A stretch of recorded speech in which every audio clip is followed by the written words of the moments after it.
मित्रों, मैं आज आपके बीच उपस्थित हुआ हूं विशेष रूप से संस्कृति मंत्रालय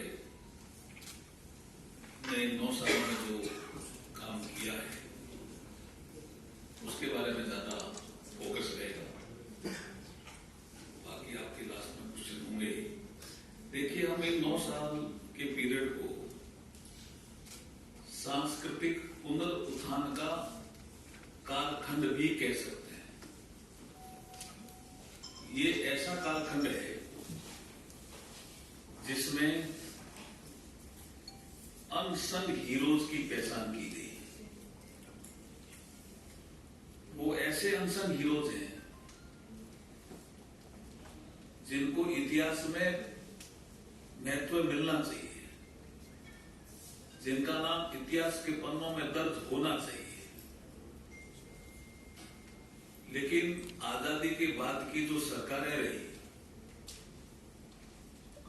उनको वो नाम ठीक नहीं लगे,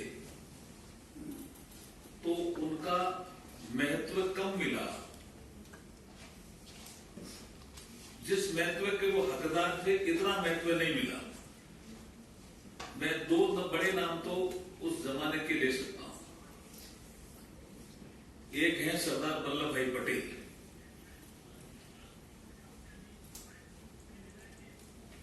उनके साथ आप सबको पता है कि वो मान और सम्मान जो नहीं मिला। और राजेंद्र प्रसाद जी जब उनका संस्कार हुआ था तब सब बुक्स में भी है, आपके भी ध्यान में है, मुट्ठी ऐसे राख उठाई थी सरदार पटेल साहब की राख एक दिन अमर होगी। और ये हुई, ये नरेंद्र मोदी जी के कालखंड में केवड़िया है, जिसको अब एकता नगर भी कहते हैं। 182 फीट ऊंची प्रतिमा बना करके नरेंद्र मोदी जी ने वो मान और सम्मान सरदार पटेल जी को दिया जिसके वो हकदार थे। दूसरा, बाबा साहब डॉक्टर भीमराव अम्बेडकर, जिन्होंने हर तरह की अपनी योग्यता दिखाई। संविधान निर्माण से लेकर के कोई सब्जेक्ट नहीं छोड़ा जिसपे उनका कोई आर्टिकल नहीं आया हो, उनकी कोई बुक नहीं आई हो। मानव शास्त्री से लेकर के, समाज शास्त्री से लेकर के, राजनीति शास्त्र से लेकर के, पत्रकार से लेकर के, लेखक से लेकर के, फिर भी 6 दिसंबर 1956 को उनका परिनिर्वाण होता है और 90 में जाकर के भारत रत्न मिलता है। और तब मिलता है जब कांग्रेस की गवर्नमेंट नहीं होती है। यहां वीपी सिंह जी प्रधानमंत्री होते हैं और भारतीय जनता पार्टी बाहर से समर्थन देती है। पंचतीर्थ का विकास इस 9 सालों में हुआ। वो पंचतीर्थ जो बाबा साहब के जीवन से जुड़े हुए स्थान थे, जन्म स्थान मऊ, दीक्षा भूमि नागपुर, परिनिर्वाण भूमि 26 अलीपुर रोड दिल्ली, चैत्य भूमि मुंबई और शिक्षा भूमि लंदन, उसके वफादार थे। इन स्थानों का विकास होना चाहिए था। आज आप जाके देखेंगे 26 अलीपुर रोड पे तो बाबा साहब के जीवन से जुड़े हुए सारे तथ्य डिजिटल फॉर्म में एक म्यूजियम के रूप में, और कितनी जनता आती है आपको बताने की जरूरत नहीं है। लेकिन उस समय उनको लग रहा था कि क्यों बनाए, अनसंग हीरो। अब मैं एक नाम आपके सामने लेता हूं, दुर्गा भाभी। दुर्गा भाभी को सम्मान नहीं मिलना चाहिए। आने वाले समय में 1930 करीब 100 साल हो जाएंगे शहीद भगत सिंह जी शहीद हुए। ये दुर्गा भाभी नाम उन्होंने दिया था।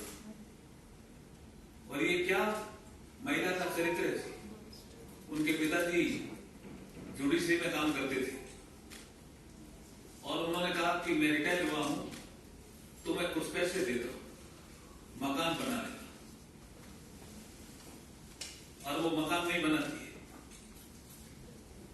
वो यहां आकर के उसकी शादी होती तो कौशाम्बी के आसपास की है, पियर शादी शादी हो जाती है जम्मू में और वो मकान नहीं बनाती है, वो इनकी सेवा में लग जाती है कि इनको तो फांसी की सजा हो गई, इनको कोई किराए का मकान नहीं दे रहा है, इनको कोई खाना नहीं खिला रहा है। तीनों हमारे भगत सिंह, राजगुरु और हमारे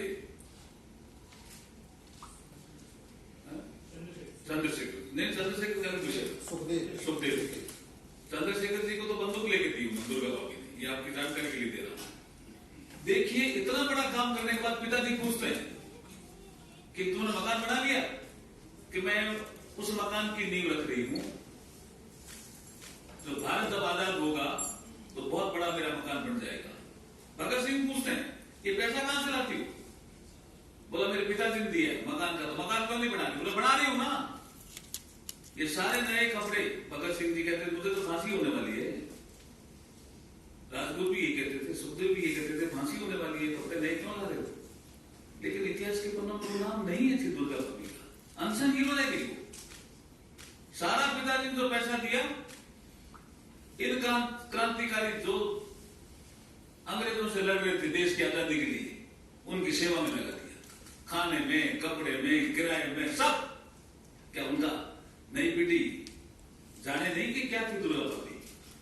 तो हमने नेशनल स्कूल ऑफ ड्रामा से उनका एक ड्रामा बनाया और कई जगह दिखाए, ये है दुर्गा भाभी का चरित्र।